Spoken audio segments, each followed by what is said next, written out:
Hey, everybody.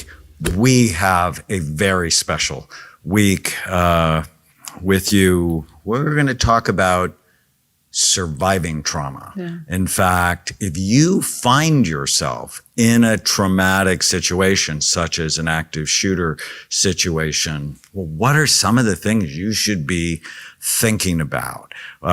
With us this week is police officer Troy Zeeman, his wife Shannon Zeeman. They both survived the Las Vegas Massacre, and they're so insightful. And I got to meet them. I'm doing a project with the Newport Beach Police Department. We're creating brain healthy officers, and I'm with them for 6 months and have just come to love them. Because, you know, no matter what the sort of chatter is about police officers, when you're in trouble, they're the first people you think about. And so from my standpoint, we have to protect their brains, get them to be as healthy as they can, because they virtually live nonstop in trauma. If you want to learn more about their work as things go along, S is in Sam, C is in Charlie, Z is in Zebra, activeshooter.com. Troy and Shannon founded the SC Zeeman training after surviving the Route 91 mass shooting, with a mission to provide knowledge and hope for survival in an active shooter event. They've been married for 18 years, and they're the proud parents of their 2 boys. Troy has been in law enforcement for over 23 years. Between 1999 and 2000, LAPD SWAT was tasked with creating the first active shooter response tactics. Troy was involved in training and the evolution of active shooter training since then.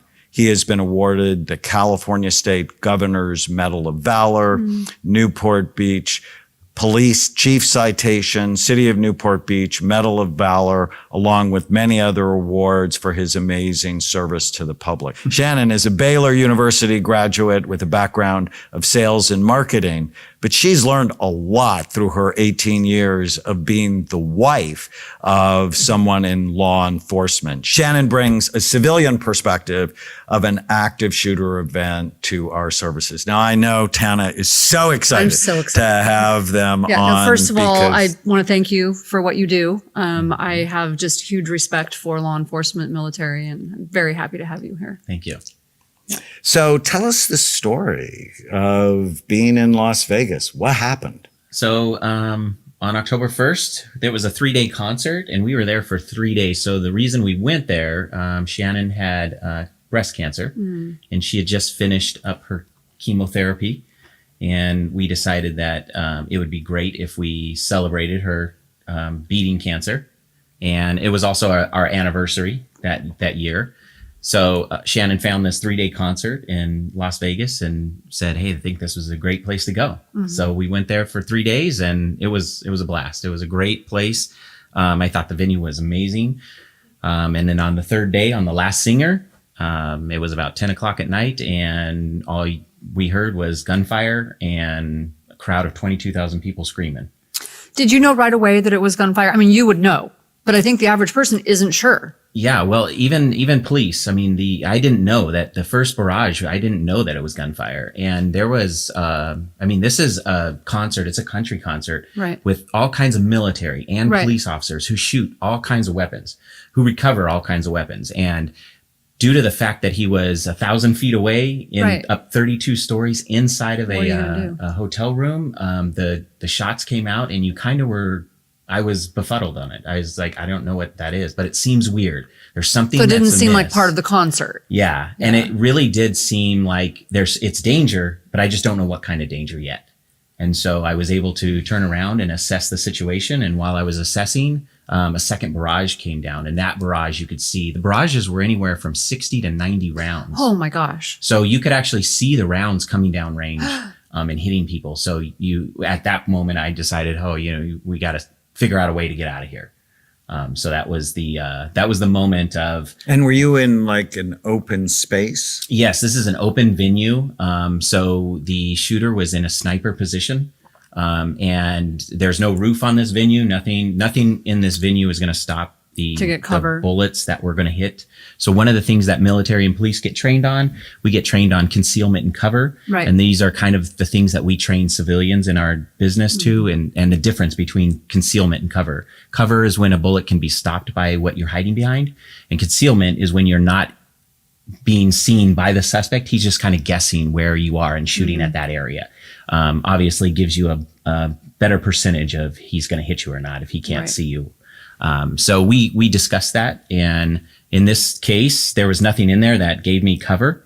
It was all concealment. So I was able to run back to a location about 40 feet away. There was a little hut that I could kind of hide behind and get into the shadows. And at that moment, luckily Shannon and her friend met me there. I don't think it was planned, but it was just something that coincidentally we were in the same area at the same time and got to the So same you weren't place. together when you first noticed it. No. No, so Troy was being the good husband, and he and my friend's husband were at the bar getting us drinks. So No. That's- I don't drink Dr. Amen. yeah, no, it was Never water. drink at concerts. It was getting us water. And so, but we weren't extremely far apart. The venue was laid out amazingly, where you went to the bars and things, and they were right in front of the stage, so we weren't far apart. I did not know, nor why would I ever know or think that it was someone was shooting at us.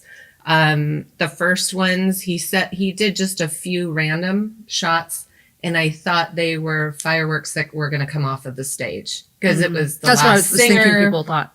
Yeah, and then, but there was no reaction from anybody.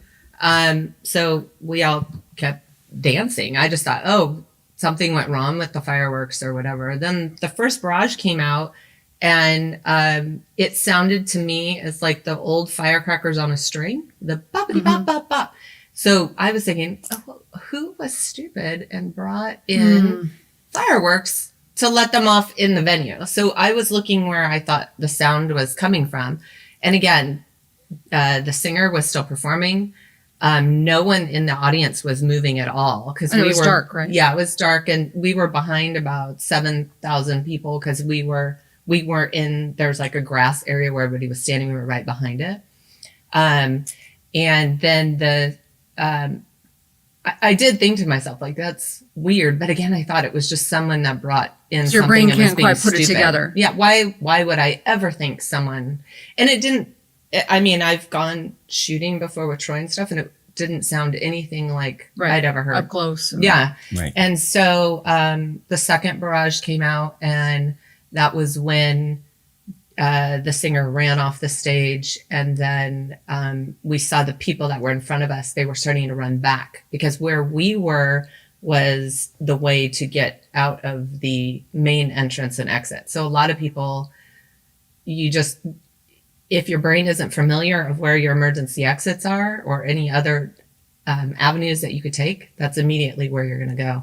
So again, I still thought it was someone being crazy and with fireworks. And so my intent was to get somewhere to keep my girlfriend and I protected from being trampled. So we wound up, how far was it? Was only a 10, 15 feet away from where I was. I mean, Yeah. It wasn't far, the little corrugated building. And so we went straight there. And it just, luckily, that's So where that's Troy smart. went too. But again, I still didn't think we were under fire. It would have never dawned on me. And it wasn't until we met up and I realized that there was being shots fired. So you reach concealment, Yes. but didn't you get shot? Not yet. Okay. So at concealment, we still had to find a way to go. Now I knew in my knowledge, I knew that the shooter was towards the right side of the stage, and that the shooter was elevated, but I didn't know where the shooter was. So through my training, I decided, okay, well, I have to assess before I make a decision. And again, these are things that we train through our training courses. Even though a decision might be 0.3 of a second, a decision is better than just aimlessly doing something. Right. So I turned around and decided that I had Shannon and 2 other friends with us. I had 4 people that I had to get out of a possible sniper situation. And with all the training that I've had in there, I can make a decision to get out of this venue. So as I turn around and I start looking, I realize that the suspect is actually outside the venue somewhere, and he's elevated towards that right side of the stage. So I have time now because there's a little bit of time gap that I have only because he's not in the venue. If he was in the venue approaching, then there's less time. So because I had some time, I was able to turn around and tell them, hey, this is what we're going to do. But as I turned around and decided, hey, we're going to move to another location, there was like 20 to 40 people that now at our location looking at me for help. Okay. So now, And they're looking at you for Did they help. figure out you because were a they police have officer or just sense 'cause you you're a knew what you police were doing? officer or I think it was more of a feeling. Yeah. Like this guy knows what he's talking about. Right. Like I wasn't panicking. I was looking at things. I was giving directions to her to give directions to other people. So they kind of I think they felt like, oh, well, he's in charge of this situation right here. Let me just latch onto him and see what happens. Right. And then after a couple of barrages, there were a few people who said, are you a cop? And I said, yes. And there was actually one guy who was standing right next to me. He had his wife pinned up face to face. She had her back on the corrugated metal, and he had her pinned up there. And he asked me, are you a cop? And I said, yep, I'm a cop. And then he says, don't worry, honey. He'll get us out of here. So no pressure. yeah, no pressure. I was like, okay, wait a minute. I was trying to get my own wife out of here. So I said, okay, well, you know what? If these people are depending on me, then now I have to kick into a different gear of, well, I just can't leave them. You know, if they're willing to go, then I think I can get them out. And so, I had to turn back around, started assessing more. And at that point, now there's a lot of rounds that have come down range. There's a lot of people. There's a lot of carnage. So there were certain people that I couldn't help. But then there were certain people that were still running out. And one of them was our friend that was up towards the front of the stage. And she comes running out. And I yell at her and grab her and pull her into our group.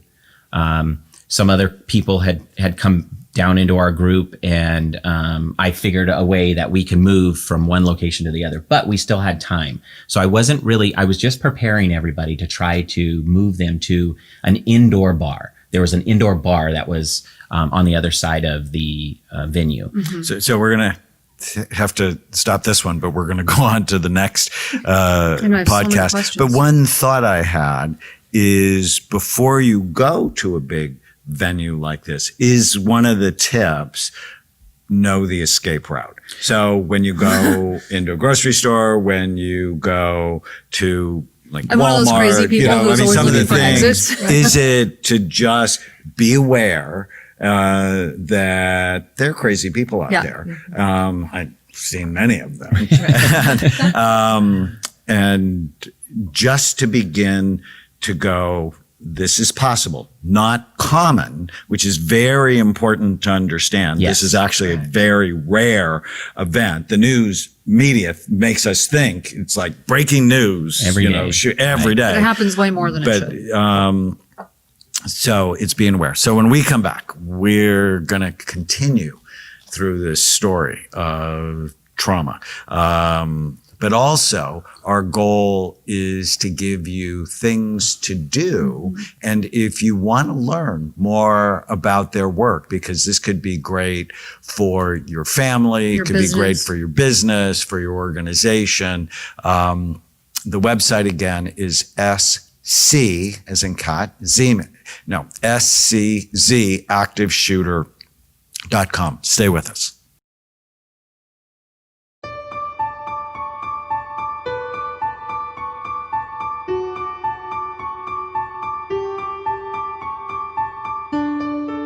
I will embrace my many strengths.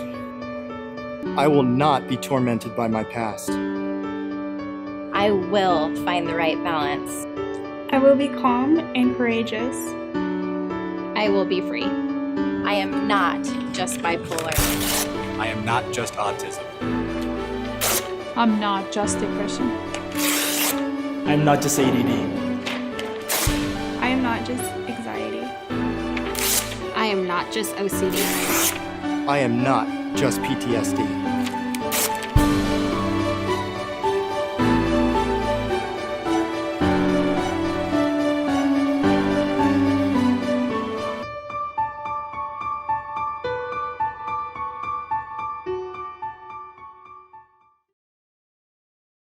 Welcome back. I can't really say we're having so much fun, but it's No, but it's so really interesting important and really important. so interesting. And Shannon, you had an interesting comment because Troy's coming at this from his training. I mean, really, Right. literally decades of training, but you're not.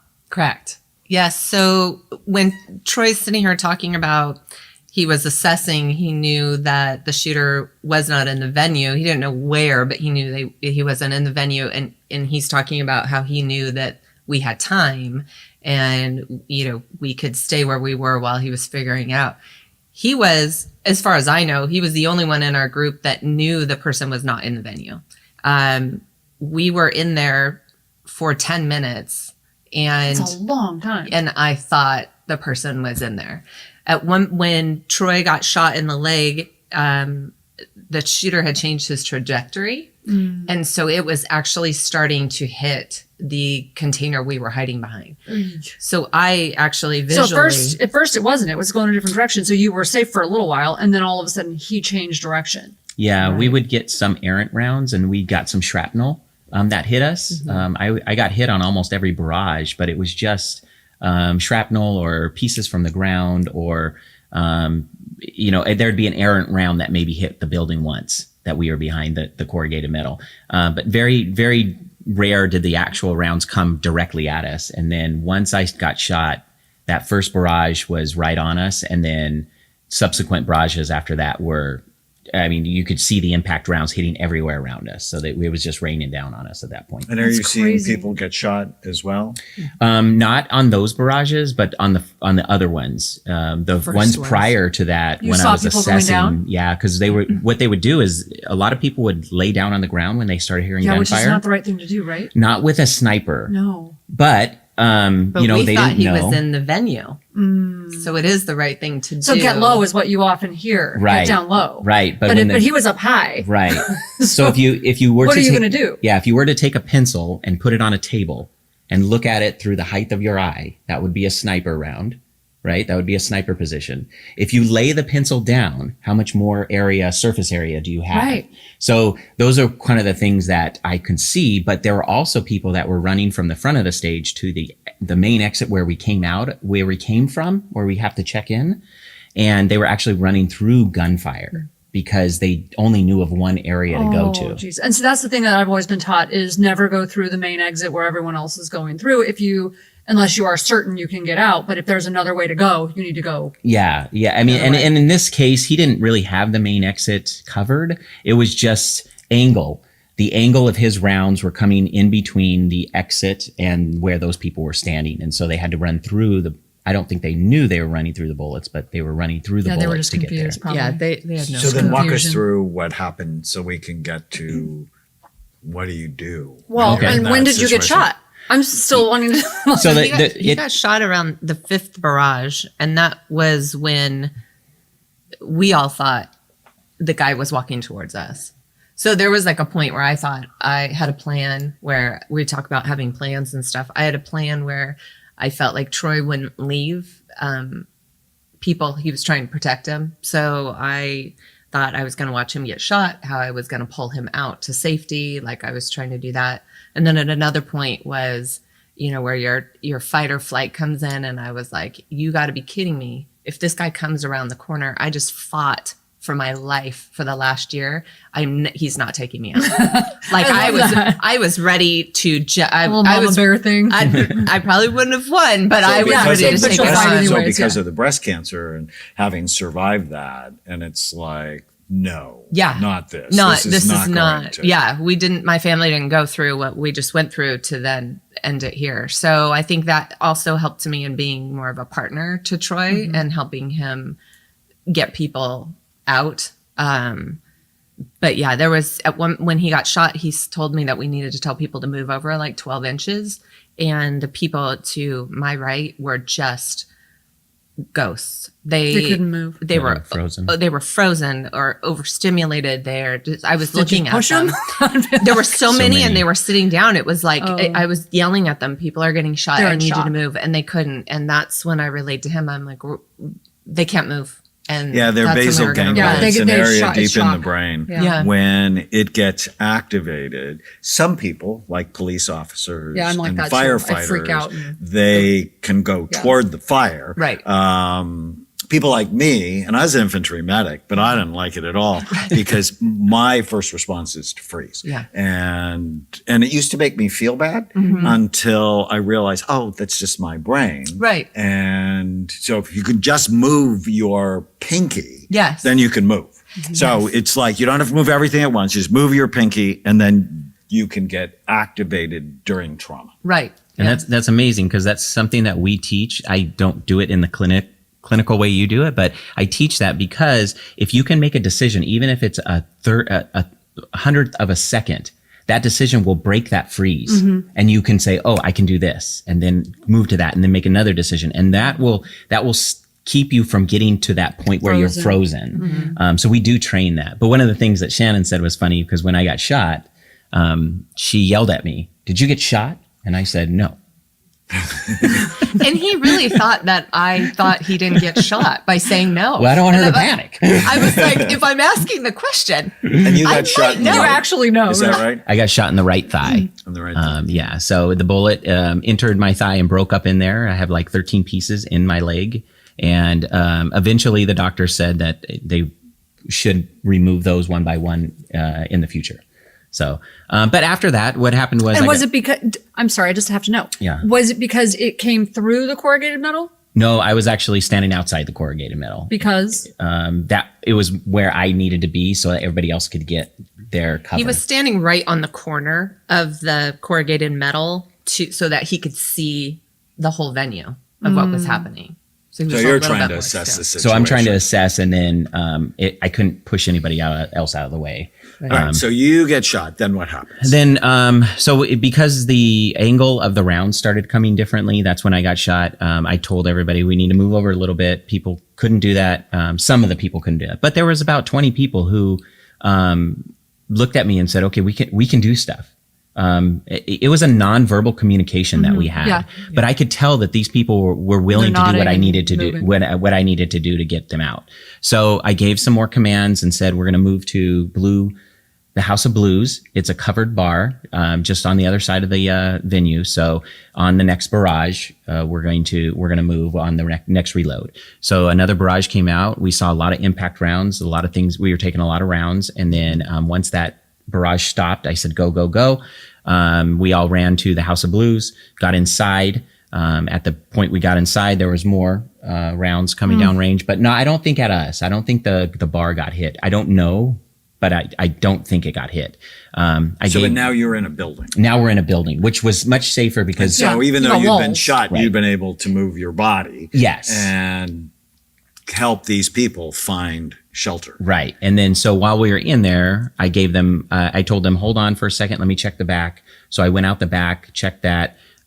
It's a good escape route, and there was an emergency exit right behind there. So the gate had been opened, everybody's flooding out there. I went back in, grabbed everybody and said, "Okay, let's get to the doorway." We got to the doorway. We made another assessment when rounds came down range. And then once those rounds stopped, then we moved out. Why of the didn't you venue. just stay in the bar? I Because you still didn't know? Well, I knew the guy was outside the venue, but that bar is a makeshift bar. It's not real walls. So if I didn't know he that. started targeting the bar, the rounds would still come Okay. through.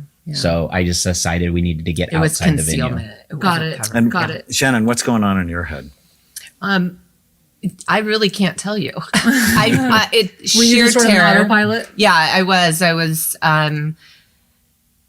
trying to follow anything that Troy told us. Again, I didn't understand why we were going in the bar because I thought that the person was still in the venue and he had us like hide behind a bar.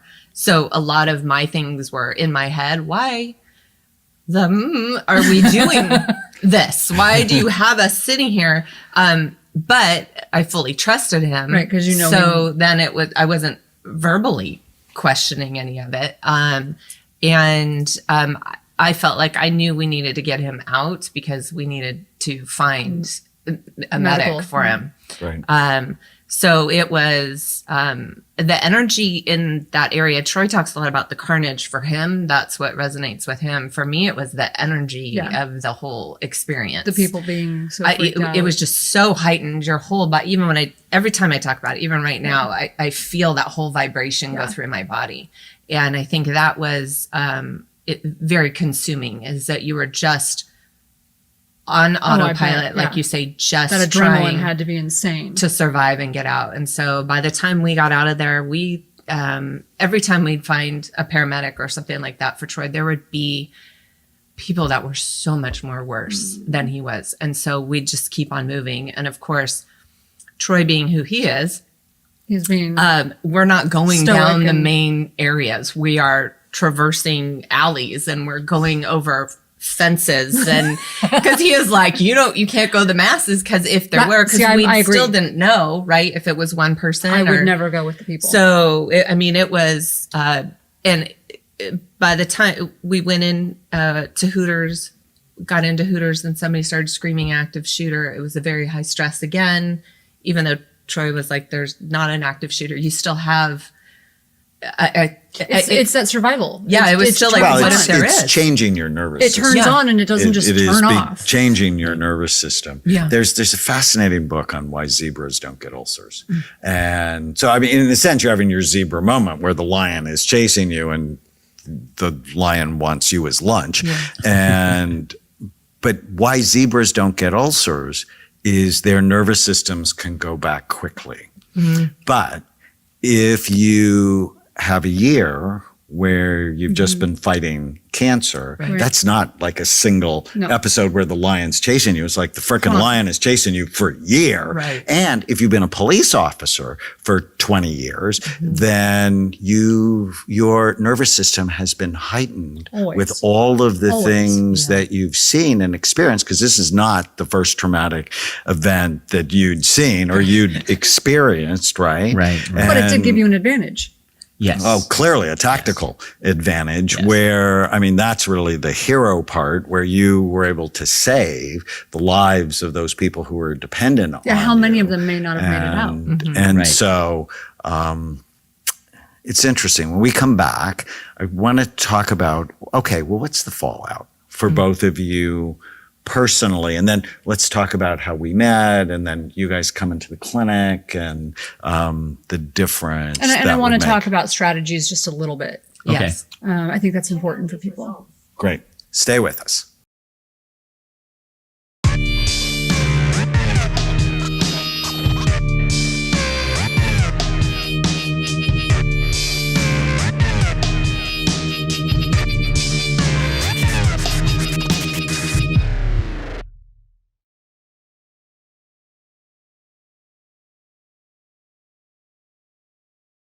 Welcome back. We are still here with our friends, Troy and Shannon Zeeman, and this is just such a topic near and dear to my heart.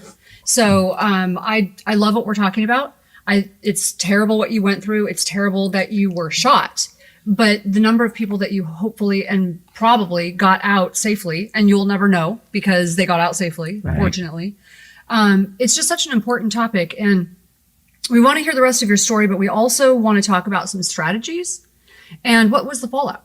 Like, what happened afterwards? You know, the trauma doesn't just happen in the moment.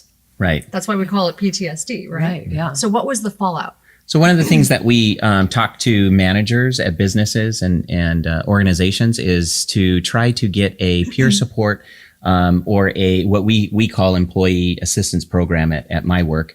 And we want those things already set up, because there might be in the FBI studies of active shooters, most active shooters are over within 4 minutes. So we preach to the businesses and the organizations that 4 minutes of a very traumatic situation can last 40 years. Oh, yeah. And so how do we now treat people after the fact of you just survived this. Now, what do we do next? And so what happened was we got back.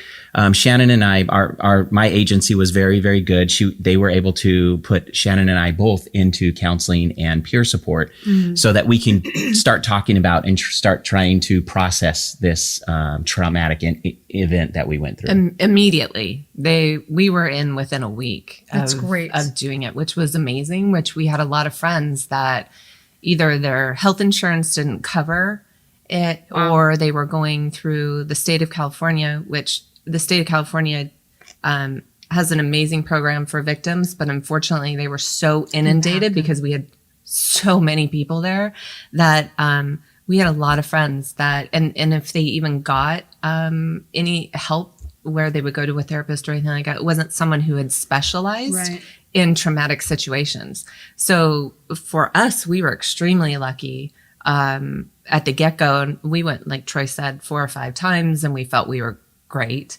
And we have other friends that didn't get to talk to anybody for 6 to 8 months, if that, and then weren't even dealing with someone. It's a really important principle, though. The time to heal, start healing from trauma or grief is immediately. Yes. It's like the time to heal from the bullet wound to get Wasn't that 6 months addressed and Right. deal with it is immediately. Otherwise, it could cause an infection that takes your life. And the same thing is true with psychological trauma, which is really physical trauma, as we could actually see in your brains even later. And I want to applaud you because I know maybe it's a misconception, but there's this conception that police officers are too stoic and they're not going to go to therapy. They're not going to go get it treated because it is an admission of something that's wrong, when in fact it's the opposite. It's an admission of strength. But I think that through my years of service,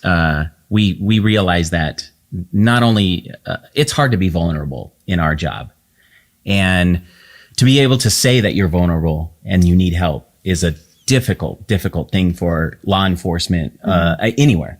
And so that's why I think over the years, agencies and cities have really come to an understanding that brain health, like Dr. Amen said, is just as important as me going to the active shooter training and learning how to deal with it. Right. So and there are still officers out there, it still takes them a long time to get through this stuff. I'm very lucky that I don't feel like I have to do that. I can go right away. And that's just it's been a great thing over the years to have that backing for employee assistance programs. And how much more effective are officers going to be if they're not bogged down with all of that, the weight of those situations, like what you went through? And if you're not bogged down with that emotionally and the trauma of that, and you've learned how to release that by going and getting help, you're going to be more effective as an officer. Right. And one thing I learned from coming to Dr. Amen is that there's like if it's a scale of 0 to 10, I can't control if I don't get all this help, mental help. I can't control that 5 or 6 or 7 number. It goes 0 to 10. Yeah, so even if I'm dealing with the public and the public is not necessarily appearing to be a threat, I might just believe it's a threat and it's a 10. I can't even say it's a threat as a 5. It's on off. It's on off. Yeah. And so going through the therapy and going through all the stuff that I've gone through, it helps me even deal with the public in a much better way, in understanding my emotions and how I can control that on off switch instead of just being 0 to 10. I can go to a 5 or a 4 or a 3 or a 7. So you can assess because when it you go more to 0 to appropriately. 10, your brain drops in activity, Right. because all of That it adrenaline. is threat mode. Right. And what we discovered through our imaging work is when people get to that 10, where it's terror, their frontal lobes drop. So they're making That's instinctual decisions, not So it's thoughtful more primal. decisions. Yeah. And what we do, and Dr. Amen knows this, but what we do as law enforcement and military is that we get trained for the worst of the worst. And we get trained. We do that training over and over again. So we react. So if I can only go 0 to 10 and react, then how do I ever make a thought when it's maybe not a 10 threat? It's just an 8 threat. So these types of therapy and, super important. yeah, the behavioral science behind it is amazing. It's amazing. And so we talk a lot about this in our training too, of how I've gone through a number of ambushes and then Las Vegas and then dealing with people who are the victims of this or the families of this. And it's a big thing. And it helps a lot to be able to control that 0 to 10 range. You know, I practice martial arts and I love it. And one of the things they teach you is avoidance. It's awareness and avoidance, right? You stay out of a fight, you can't win. Right. As best you can. Yeah, I mean, you only fight if there's no other choice. Absolutely. So just that philosophy, I think, is really important. I actually think it's an important philosophy for health. So you went through a battle with your health. We talk about being a warrior for that same reason. Right. Avoidance, awareness, do whatever you can to prevent. And when you can't, then you have to fight. But it's so interesting. We were talking off camera about strategies, and like he gets all annoyed with me sometimes because we'll go places and I'm like, no, we can't sit there. We can't sit. I'm always looking, but you don't know where something could come from. So it's like, I need to sit between the exits because I don't know which. He's like, what is the matter with you? But what are some rational strategies? He thinks I'm irrational with my strategies, but Shannon has been taking me to Stagecoach for like 6 years before 2017. We couldn't go in 2017 because I So was having Stagecoach chemo. is a music festival. Stagecoach is a music festival, just like Las Vegas festival. It's a 3-day big festival. outdoor. It's Big a little like outdoor. Coachella. Yeah. Yes. And Maybe so not quite as crazy. I would go there and I would walk the actual perimeter of the venue. I like and that. look at all of the first aid areas. Of course look at, you do. Look at all I the do, uniforms. yes. I'm a trauma nurse. I would look for the law enforcement, the security. I would look for the like emergency that. exits. And so I can't memorize it all, but I But you have a know, sense. yes. And I'm aware of the venue and how it's laid out. So if an emergency were to happen, then I know that I would be safe going left instead of right. If my only option is to go right because that's all I know and the danger is right, I'm still going to go right. So we're teaching people, if you are aware, Because we're a of your little like scenario- cattle. We're a little like sheep that way. We follow that instinct. We follow the crowd. But if you are thinking about it in advance, if you're trained, like you're saying, you will have a plan. Yes. You will do something different. Yes. Even though you're not paranoid about it and you're not making a plan right there, it's just in your mind that you know that an exit is right around the building. Yeah. And if you can't see around the building, then if a threat happens, you won't be able to go around the building and check if there's an emergency. You're just going to go, oh my gosh, I got to get out of here. I know that the emergency exits that way. I'm going to run to that way. So that's kind of what we try to teach too. And we So talk that's about like brain warriors. That's what we call our tribe. Preparation, Brain awareness, warriors, avoidance. is that they're aware Yes. and they're prepared. Right. Exactly. right. You don't have to be, what's my word?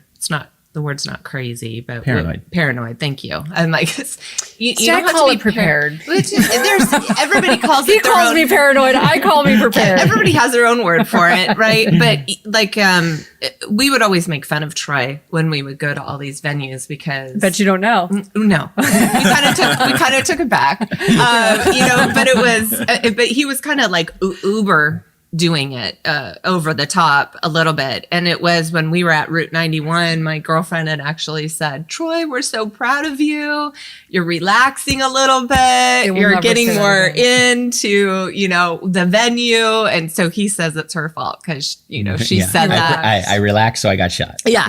No, not really. Not really. But we talk about this like it should be even when you go into the grocery store, you should be aware of where your other options are because you just don't want that single, exit. When you go to work, you shouldn't always go the exact same door in and out, the exact same stairs in and out.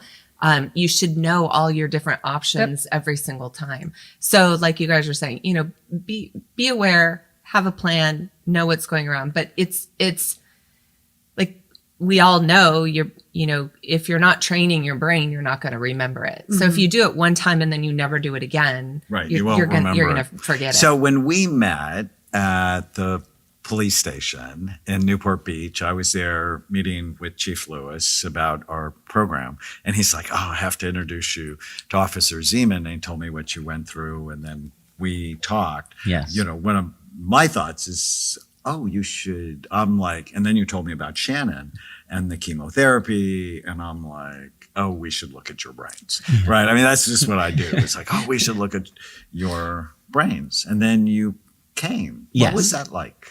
I thought it was great. I've never really heard of your work. I didn't know that you could scan the brain the way you do. And then when Shannon and I came here and you showed me some of the stuff that you did, it was amazing. And it was something that, I felt really would help me a lot more than just going to a normal counselor and talking on the couch and saying, yeah, these are the things that I do. I've been doing that for 20 years and I think it has helped. But when I was able to see my actual brain and look at it and you say, these are the points that we can work on and we can work on specific things. One of the things that you've said in the past was with a physical injury, we can see it. And with that physical injury, we treat that physical injury. If I have a broken arm, I'm not going to treat both of my arms. So when you talk about that kind of stuff, it resonated so much because I was able to say, well, we can focus on this PTSD or this trauma. And instead of trying to look through the whole brain by Kitchen just sink. voices. Yeah. Right. So, and it's been amazing. You guys gave me a plan. I've stuck to that plan and I went through EMDR. And EMDR was an eye opener. I had no idea without you guys telling me it was there. I didn't even know it was there. It is unbelievable. I went through 4 treatments and I've gotten past the PTSD in Route 91, and we're working on more stuff through my job and the history that I've had. But it only took 4 times to do that with the vitamins you've given me and the breaths and the yoga. I know I do yoga, but it's great. No, it's great. I love yoga. So one of the things, so in both of your scans, we saw this diamond pattern where your emotional brain is activated. I think, Shannon, for you, it was like, my memory's not what it was. And you thought But it makes was sense. the chemotherapy. Yeah. And when we saw the trauma pattern, well, when you've been emotionally traumatized by going through cancer, Yeah. so many people do, like Right. that's totally normal, that it can actually steal your memory because of chronic stress associated. So some brains after chemotherapy look terribly toxic because they're poisoning you, right? To poison the cancer. But your brain didn't look terribly toxic, which is good news, but the emotional trauma was clearly still there, and treating that can really help your memory come back. And just know that it's okay. I don't have dementia. I'm not headed to the dark place. Right. Can be Yeah. really helpful. Oh, yeah. So talk about your experience a bit. Well, so I would have to say that I was completely shocked of what you guys showed me in my brains and in my brain. That I really thought, like you were saying, it was going to be the toxins that they had put in my body, and we were going to see on your scan of more do we say the outside of my brain? I thought that was just going to be demolished. I never even contemplated the aspect of like most people don't. the emotionality of what I was going through. I was in a really dark place. And I just thought it was something that I just needed to keep my head Suck it up. focused and go. From the moment I got diagnosed as with breast cancer, I was going to be a warrior for this, and I was going to kick its butt, and then I was going to help everybody else in its path do the same. And you may have done that, but it still takes a toll. Correct. But I never even thought to look at myself for that. It was always just like, oh, well, we're going to take it and I'm going to go help other people.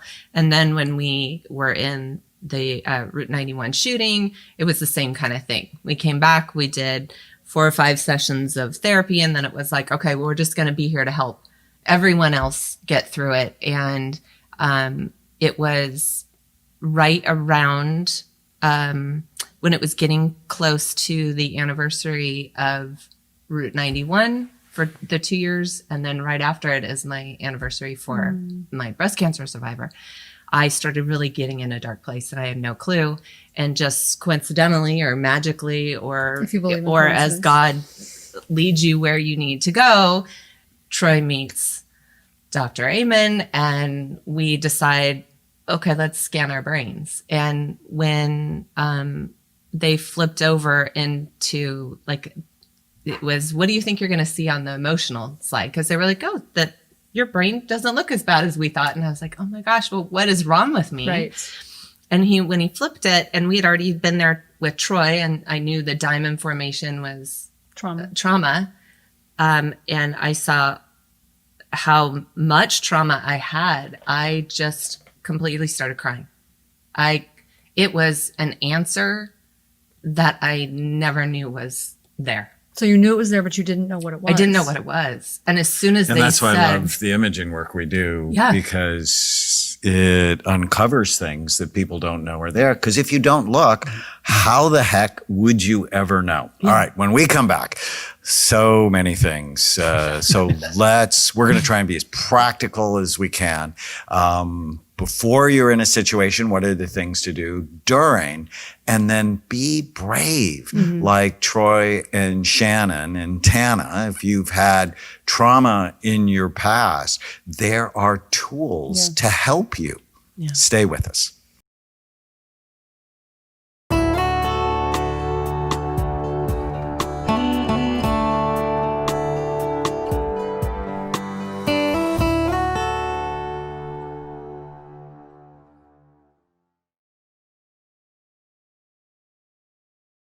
Welcome back. We are having a lot of fun with our friends Troy and Shannon Zeeman. If you want to know more about their work for your family, for your business, for your school, for your church, you can go to SCZ,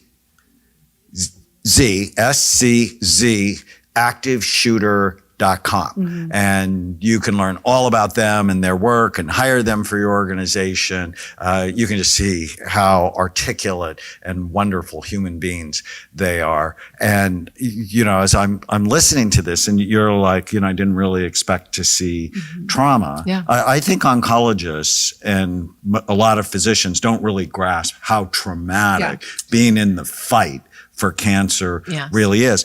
But it's not just that. It's the fight for cancer. It's the Route 91, massacre that you were able to survive. But it's also being the wife of a police officer who's experienced a lot of trauma. But if you love him, and it seems like you do, that every day you worry about, well, what's going to happen today? And that's sort of, it's the zebra is like the trauma happens once and then it's done and their nervous system goes back to normal, but not when you're in it day after day, year after year. Right. Yeah, I actually wanted to touch on the first responder bit.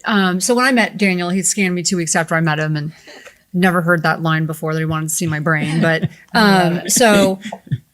but it was really interesting because I have the diamond pattern. And so he started questioning me about my past. And it didn't occur to me at the time. I was a level A trauma unit at Loma Linda where the helicopter's flying. Yeah. And I started thinking about it. I'm like, I don't think it's my past as much as it is, honestly. I mean, it probably was, and I was just in denial. But I honestly, the thing that had been so on my mind for the prior years, I don't know if police officers go through this. Maybe they don't because they're men. Maybe they handle it differently. I remember just feeling sick every day I would go on that unit for the first few months. And physically ill, because I didn't know how to process what I was seeing. Moms on the floor screaming as their, gunshot wound to the chest, gunshot wound to the head, their kid walking in the wrong place at the wrong time. That trauma, I think that's what actually was building up. I think that's what he was seeing more than anything. So first responders, you see it before I got to see it. Right. So it's hard. So we see the carnage on a daily basis. Right. Especially when I got on the department when I was 21. I did nothing but soccer. That's all I did, soccer, and then became a cop. And I worked in South Central in LA for a long time. Yeah. And it was every day. And it's tough to not only see the carnage and the trauma there, but you have to deal with it. And I think that there's a lot that goes behind research that shows that officers are dealing with trauma constantly, and that's why we're getting high suicide rates. Right. In double the population. I mean, double. That's so sad. Wow, that's pretty good. That's high. It's unacceptable. It's just unacceptable. And during your training to be a police officer, how much training did you get on, well, how do I deal with this psychologically? Right. How do I deal with my brain? Right. When my brain is exposed to and this I got hired in stress. the 90s, so it wasn't as important as it is nowadays. I think we do a lot better job doing that, but it still is a practice and very common that officers, it's hard for us to be that vulnerable person to go get help. And I think that's one of the things that we deal with as law enforcement everywhere is not only are we seeing the trauma and we're trying to be empathetic and we're trying to be compassionate, but then people don't understand where we come from. And you can't imagine the things that we do. Nope. And because of that, you see an officer do something and you're like, well, I wouldn't have done that. And then you immediately go to, well, he's a bad dude. Right. And then now not only are we being empathetic and compassionate and trying to go out there and putting our families on the line.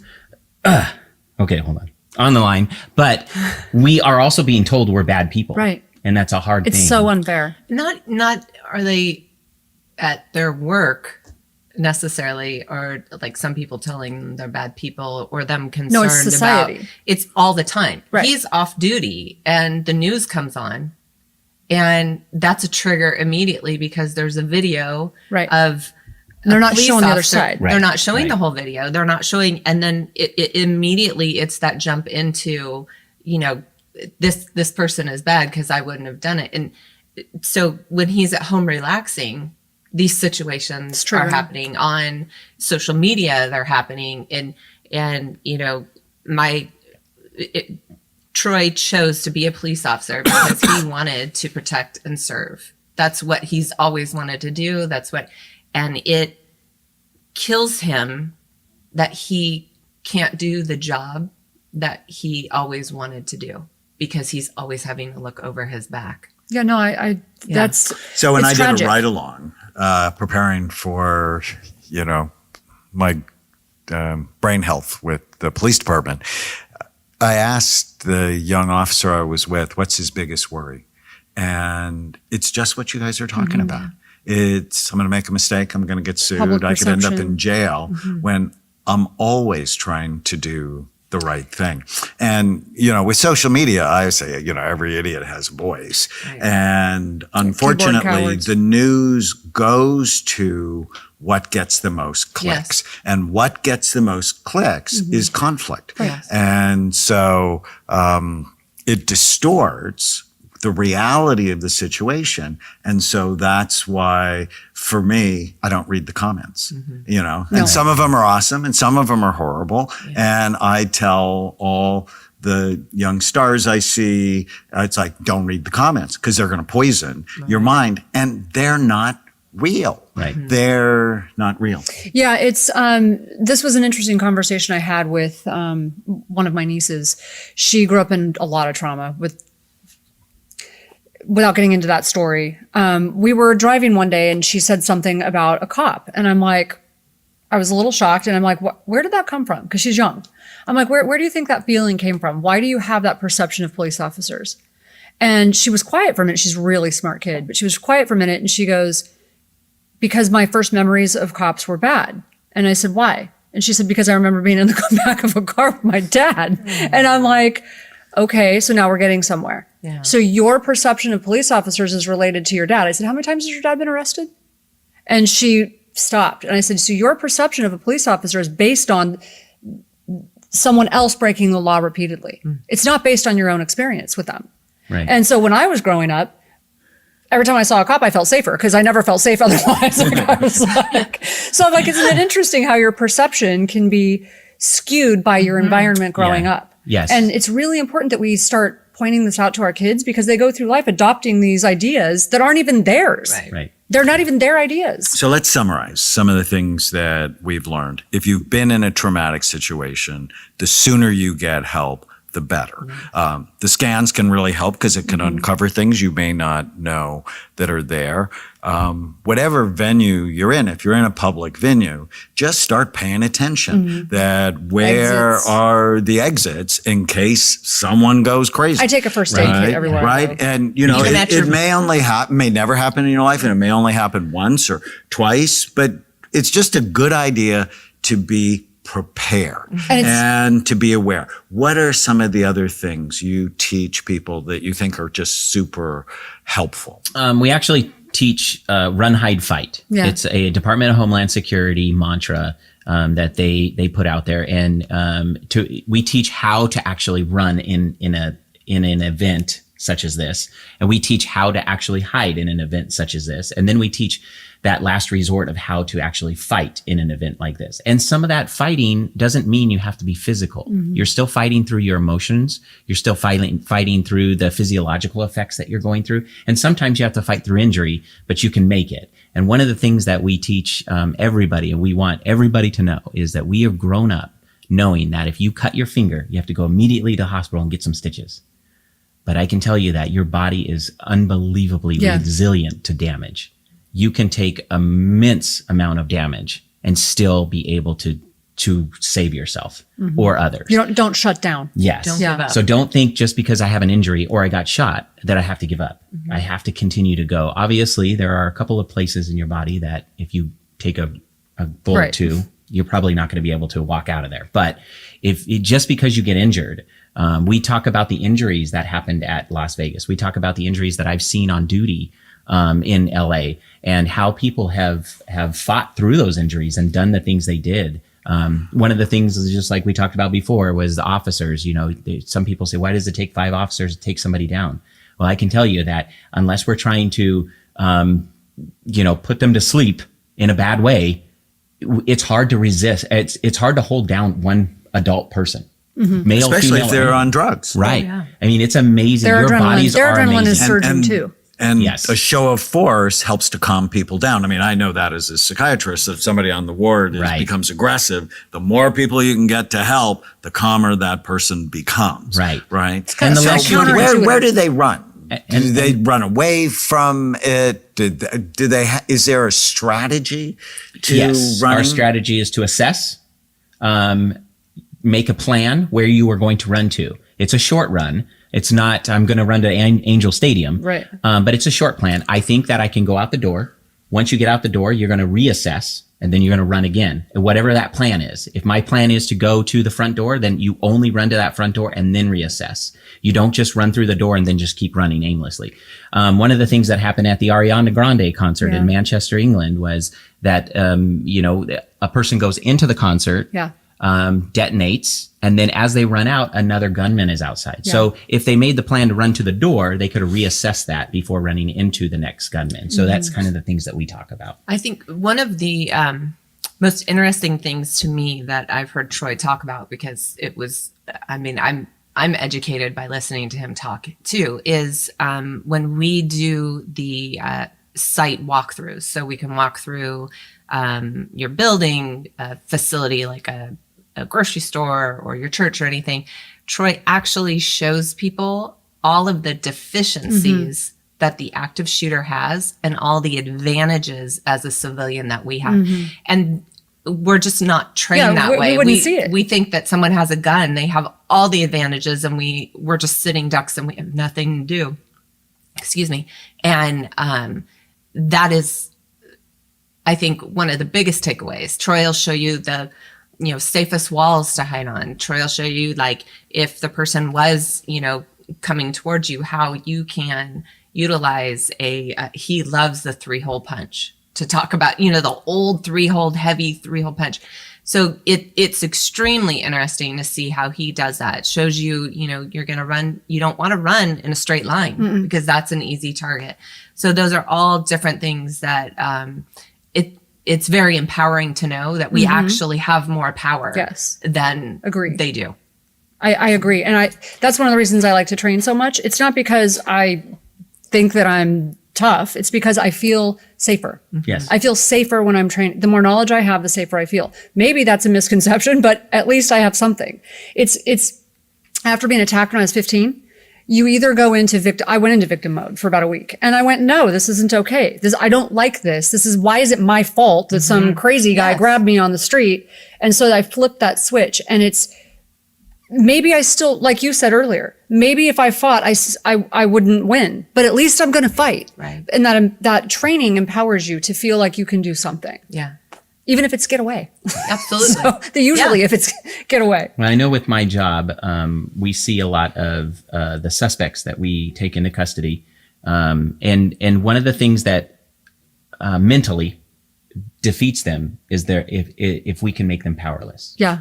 So if we can make them powerless, they are defeated and they don't resist either physically or verbally. But if they feel empowered, they will resist more physically or verbally. Right. And so if we use the strategies of the more people that get there, maybe we can defeat them mentally real quick Right. and make them feel like they don't have control. So I use that in our training to say, if you have control, you are going to be better off. That's important. I want to actually just touch on that again. So one of the reasons so many officers show up is to diffuse it quickly. Yes. So it's not to show this excessive force. It's really in hope of not showing any force. So our research has found over the years is that if I fight with 5 officers, I'm less likely to get injured than if I fight with 1. Because you're more likely to get shot. Or that one officer is going to try to do everything he can to knock right, you out. Right. Right. Because he he's doesn't want to scared. die. Right.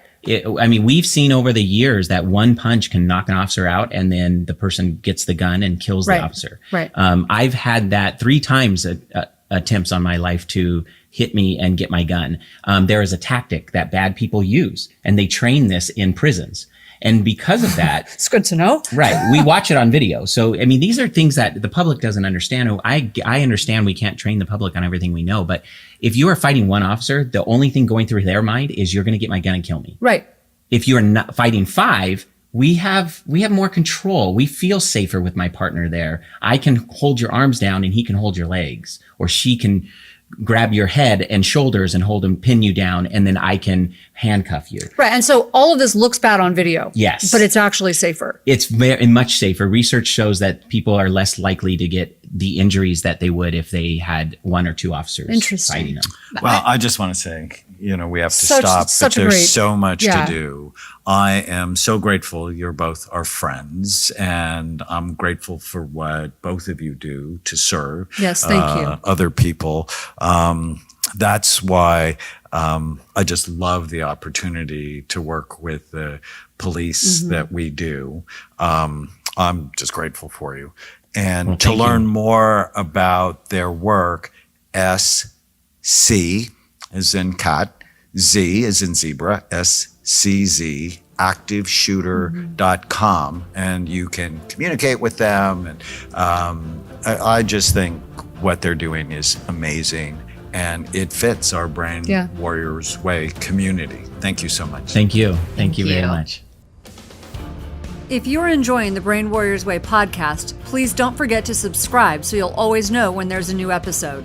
And while you're at it, feel free to give us a review or 5-star rating, as that helps others find the podcast. If you're considering coming to Amen Clinics or trying some of the brain healthy supplements from BrainMD, you can use the code podcast10 to get a 10% discount on a full evaluation at amenclinics.com or a 10% discount on all supplements at brainmdhealth.com.